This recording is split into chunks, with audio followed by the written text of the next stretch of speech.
operation yon, special option, na sumambulat sa kanila sapagkat nahuli sila sa pagsisinungaling. At ngayon, pinagtatakpan nila na wala bigla yung kanilang handler ng drugs at may pinasulpot na Canadian national. Questionable din ang circumstances saan nanggaling itong biglang sulpot na foreign national. At dahil dyan, babalikan natin ang koneksyon nitong Rigodon at Codita sa liderato sa Senado at ang pilit na layunin ng mga powers that be, yung nasa Malacanang na patahimikin at patigilin na ang PDLX and drugs issues investigation. Tunghayan muna natin, Atty. Vic, ang itong maniobra sa Senado at magkokomentaryo tayo kung may naniniwala dito sa sinasabi ni Senator Chis Escudero na siya lang daw ang may kagagawan para pasimunuan ang pag-take over sa liderato ng Senate presidency. Sisikapin ng Senado na maisapinal ngayon ang chairmanship ng mga komite sa ilalim ng liderato ni Senate President Chis Escudero.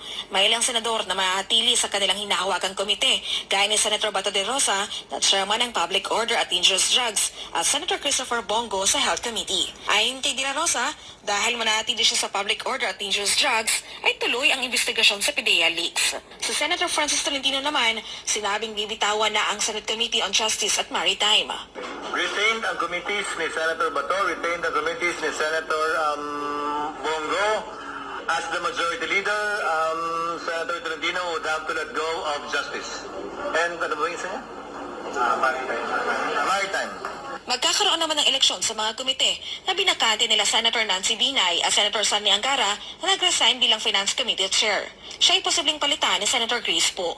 Mabibigyan din ng komite ang iba pang senador na nag-resign sa kanilang pwesto tulad ni former Senate Majority Leader Joel Villanueva, former Senate President Pro Tempore Loren Legarda at si dating Deputy Majority Leader JV Ejercito. Si Senator Sherwin Gatchalian ay mananatili namang chairman ng Ways and Means at maging sa komite sa Basic Education dahil hindi naman ito nag-resign sa kanyang mga komite kahit pa ito'y sumuporta kay Senator Vic Zubiri. Si Zubiri, humiling daw na mabigyan din ang komite. Everyone should have a committee, and they expressed yesterday, the Senate President Zubiri, expressed to me their desire to have committees and to work and not have any committees, which I wholly agree with. Kailangan naman talaga namin ng katulong. There are over 45 committees, if I'm not mistaken. 24 lang kami.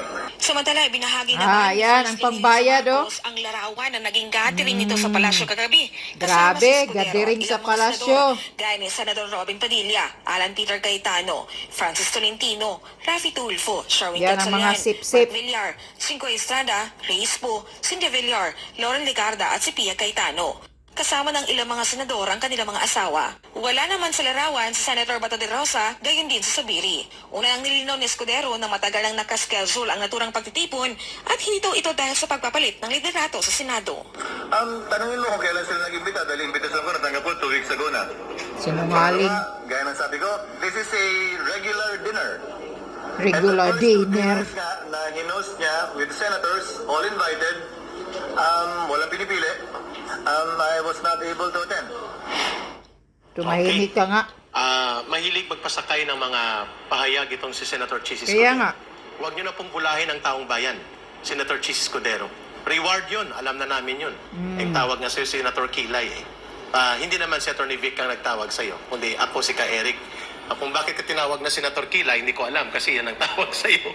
Pero Senator Kilay, nagpakilay si Chis Escudero, bading siguro. it was only Chis Escudero who maneuvered everything to have a Codita at the leadership of the Senate without operational support, fund support, blessings, and directional intervention na tinumbok nga mismo ni Mig Zubiri for no reason at all. Gagawin lang ni Zubiri na ituturo niyang Malacanang at ang presidente at ang kanyang mga tawan sa pagmaniobra sa nangyari sa kanya. Atty. Vic. Again, I will base my opinion and analysis on this statement given immediately after the change in leadership in the Senate, given by former Senate President Mig Zubiri.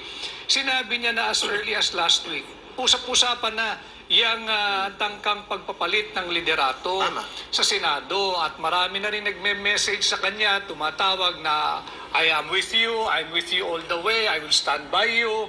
at hindi naman yun ang naging nangyari. So hindi ito nangyari lamang at biglaan nung Tuesday ba? O Wednesday? Tuesday.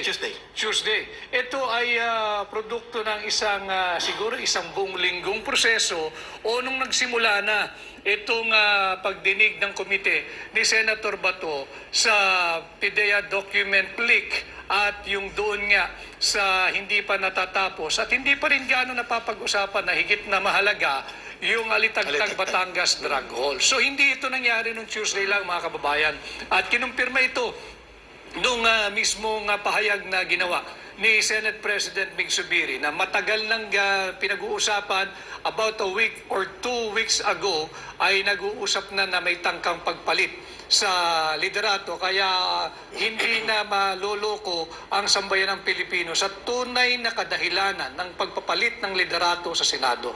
Okay, Caro. Binanggit kanina namin ni Atty. Vic Rodriguez, mga kababayan, na hindi po mali na ang Pangulo ng Bansa will have a good working and cooperative relationship sa Senado, sa Kongreso, sa lower house, and even sa the judiciary without overstepping into the independence and integrity of these separate branches of government. However, kung ang layunin po ay gamitin ito para magkaroon ng concentration of power influence, para itulak ang isang agenda, halimbawa, umugong una, Atty. Vic, ang pagkakaroon ng change of leadership kay Zubiri nang lumabas ang pangalan ni Jinggoy Estrada o ng kanyang kasamaan, Chis Escudero din noon, nang tumindig sila Mig Zubiri at mga senador kasama niya, sila Amy Marcos, Joel Villanueva, against the very scandalous budol-budol People's Initiative Charter Change na ginawa nila Speaker Martin Romualdez sa basbas ni Pangulong Marcos Jr. At talagang nagkaroon ng muntik na magkaroon ng constitutional crisis noon. When the Senate will have to be dissolved o i-override siya ng House. At ito ngayon, ang lumalabas na parang sinabi mo kanina, if I am correct sa pagkakuha ng kontekstong binanggit mo, na ito ang kailangan ng Malacanang, ng Marcos government na magkaroon ng isang Senado na susunod sa layunin na konsentrahin ang poder at itulak ang agenda niya na walang balakid at walang titindig na mag-criticize nito. Sapagkat sa lower house ay kontrolado na nila ang rubber stamp na House of Tambaluslos na tinatawag ng Taong Bayan ngayon. Atty. Vic. I agree with you. Walang ibang makitang kadahilanan kundi talagang para makontrol ang upper chamber, which is yung Senado. At using your term na rubber stamp yung House of Representatives, wag naman po sana maging floor mat naman ang Senado na kahit tinatapakan mo na ay nakasulat pa rin, welcome. But again, it's too early to be measuring the kind of leadership that the newly installed Senate President will have and how he will lead the Senate. Sana ay patuloy na manaig yung tinig ng ordinaryong mamamayan at sana ay lagi silang pumanig sa sambayan ng Pilipino, hindi sa dikta ng Pangulo o ng executive branch of our government. As I agree with you, dapat merong healthy working relationship ang Pangulo, ang executive at yung legislative department, but without overstepping on the boundary. Yes.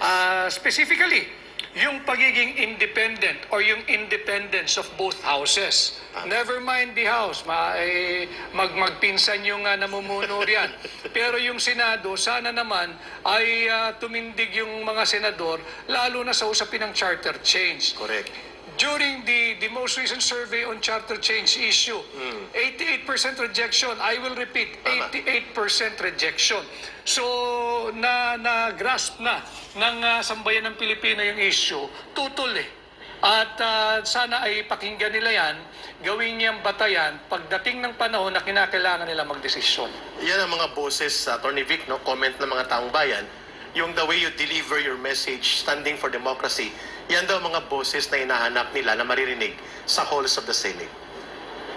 Basta't ako, lagi ko sinasabi, kahit ako nung naglilingkod pa sa Malacanang, I will always side with the Filipino people. Pagka ikay pumanig sa sambayan ng Pilipino, hindi ka magkakamali. Huwag mong unahin ang iyong personal na interes. Unahin mo yung interes ng sambayan ng Pilipino. Unahin mo yung direksyon at kinabukasan ng bansa at higit sa lahat ng mga kabataang Pilipino. Ayun, klaro po.